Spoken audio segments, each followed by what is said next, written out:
ہم لوگوں نے یمنی کپڑے پہنے، حالانکہ اس سے پہلے پیمن جوڑ جوڑ کے کپڑے پہنا کرتے تھے۔ تو آپ پر اللہ تعالیٰ اس وقت تک رحمت نازل فرمائے جب تک اللہ کے لیے کوشش کرنے والے کوشش کرتے رہیں۔ مدینہ کی ننھی ننھی بچیاں جوش مسرت میں جھوم جھوم کر اور دف بجا بجا کر یہ اشعار پڑھ رہی تھی: نحن جوار من بنی نجار یا حبت محمد من جار، ہم خاندان بنو نجار کی بچیاں ہیں، واہ کیا ہی خوب ہوا کہ آپ محمد صلی اللہ علیہ وسلم ہمارے پڑوسی ہو گئے۔ حضور اقدس صلی اللہ علیہ وسلم نے ان بچیوں کے جوش مسرت اور ان کی والہانہ محبت سے متاثر ہو کے پوچھا: اے بچیوں، کیا تم مجھ سے محبت کرتی ہو؟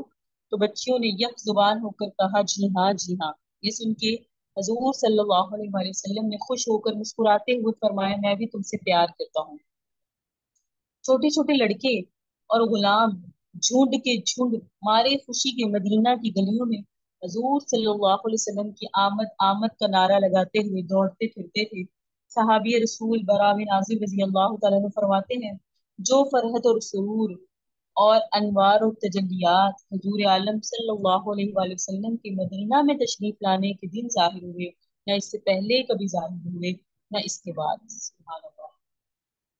تمام قبائل انصار جو راستے میں تھے انتہائی جوش اور مسرت کے ساتھ اونٹنی کی مہار تھام کر عرض کرتے: یا رسول اللہ، آپ ہمارے گھروں کو شرف نزول بخشیں، مگر آپ ان سب محبین سے یہی فرماتے: میری اونٹنی کی مہار چھوڑ دو، جس جگہ خدا کو منظور ہوگا اسی جگہ میری اونٹنی بیٹھ جائے گی۔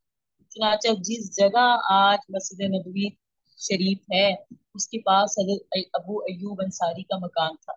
اسی جگہ حضور صلی اللہ علیہ وسلم کی اونٹنی بیٹھ گئی اور حضرت ابو ایوب انصاری رضی اللہ تعالی عنہ نبی علیہ السلام کی اجازت سے آپ کا سامان اٹھا کر اپنے گھر میں لے گئے اور حضور صلی اللہ علیہ وسلم نے انہی کے مکان پر قیام فرمایا۔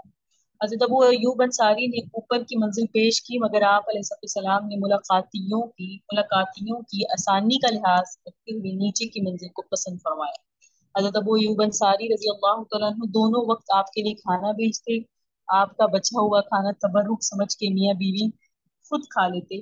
کھانے میں جہاں حضور صلی اللہ علیہ وسلم کی انگلیوں کا نشان پڑا ہوتا، حصول برکت کے لیے حضرت ابو ایوب انصاری اسی جگہ سے لقمہ اٹھاتے اور اپنے ہر قول، اپنے ہر فعل سے بے پناہ ادب، بے پناہ احترام اور عقیدت بجا نثاری کا مظاہرہ کرتے۔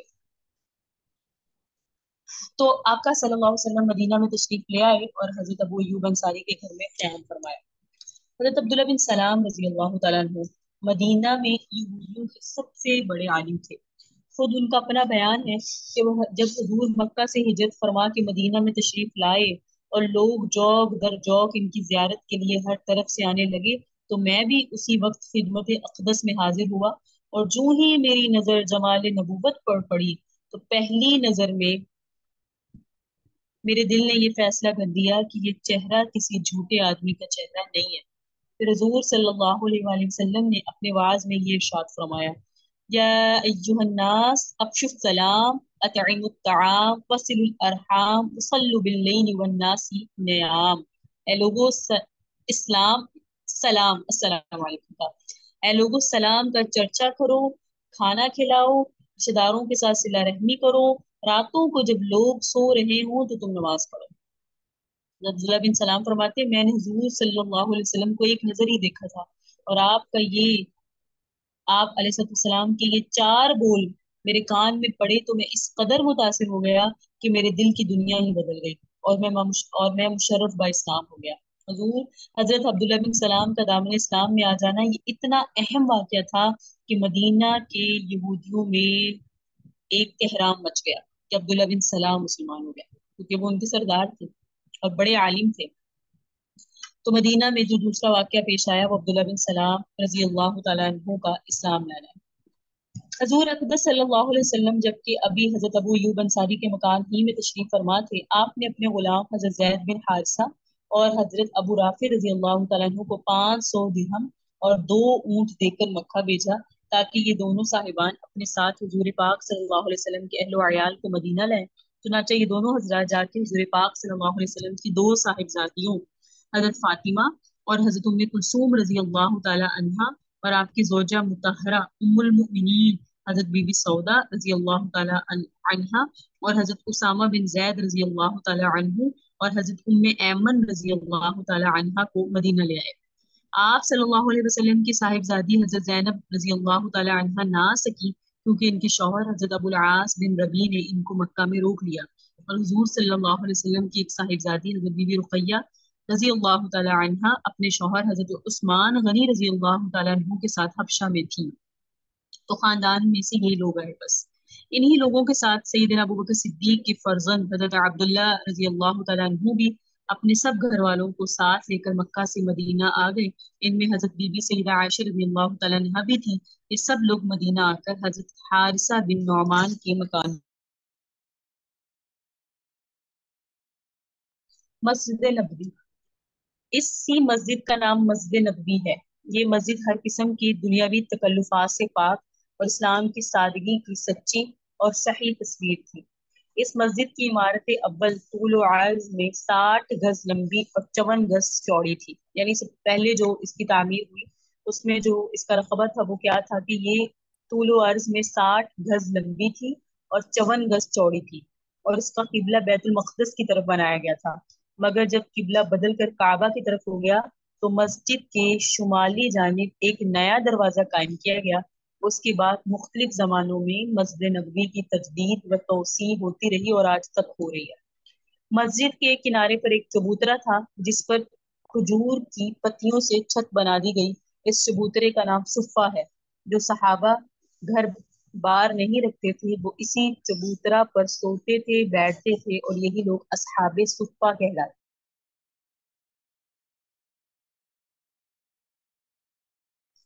تو مسجد قباء میں قیام ہجرت کے بعد، اس کے بعد مسجد الجمعہ، اور یہ پہلی ہجری میں یہ واقعات ہوئے۔ پھر حضرت ابو ایوب انصاری کے گھر میں قیام، پھر حضرت عبداللہ بن سلام کا اسلام، پھر نبی علیہ السلام کے اہل ویال کا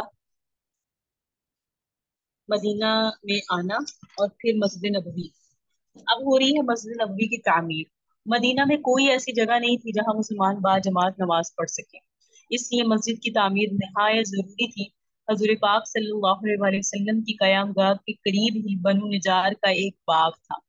آپ صلی اللہ علیہ وسلم نے مسجد تعمیر کرنے کے لیے اس باغ کو قیمت دے کر خریدنا چاہا۔ ٹھیک ہے جی، قیمت دے کر آقا نے فرمایا اس کو خرید لیا جائے۔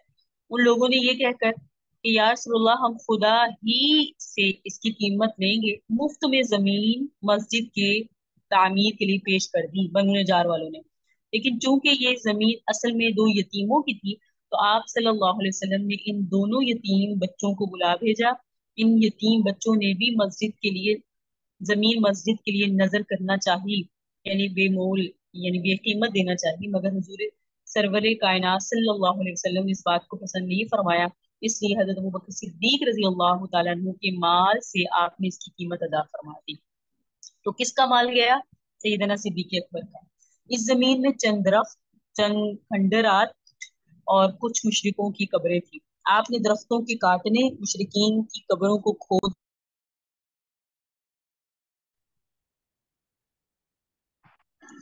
آپ صلی اللہ علیہ وسلم نے یہ حکم دیا کہ درختوں کو کاٹو، مشرکین کی قبروں کو کھود کر پھینک دو، اور پھر زمین کو ہموار کر کر خود آپ نے اپنے دست مبارک سے مسجد کی بنیاد ڈالی، اور کچی اینٹوں کی دیوار اور کھجور کے ستونوں پر کھجور کی پتیوں سے چھت بنائی جو بارش میں ٹپکتی بھی تھی۔ اس مسجد کی تعمیر میں صحابہ کرام کے ساتھ خود نبی علیہ السلام بھی اینٹیں اٹھا اٹھا کر لاتے، اور صحابہ کرام رضوان اللہ مجمعین کو جوش دلانے کے لیے ان کے ساتھ آواز ملا کر حضور پاک صلی اللہ علیہ وسلم یہ شعر پڑھا کرتے تھے: اللہم لا خیر الا خیر الآخرہ فاغفر الانصار والمہاجرہ۔ اے اللہ، بھلائی تو صرف آخرت ہی کی بھلائی ہے، لہٰذا اے اللہ تو انصار اور مہاجرین کی بخشش کر۔ اچھا جی، اب ہو رہی ہے مسجد نبوی کی تعمیر۔ مسجد نبوی کے متصل بالکل ساتھ ہی آپ نے ازواج مطہرات کے لیے حجرے بھی بنوائے۔ اس وقت تک حضرت بی بی سودا اور سیدہ عائشہ نبی علیہ السلام کے نکاح میں تھی، اس لیے دو ہی مکان بنوائے گئے۔ جب دوسری ازواج مطہرات آتی گئیں تو دوسرے مکانات بھی بنتے گئے۔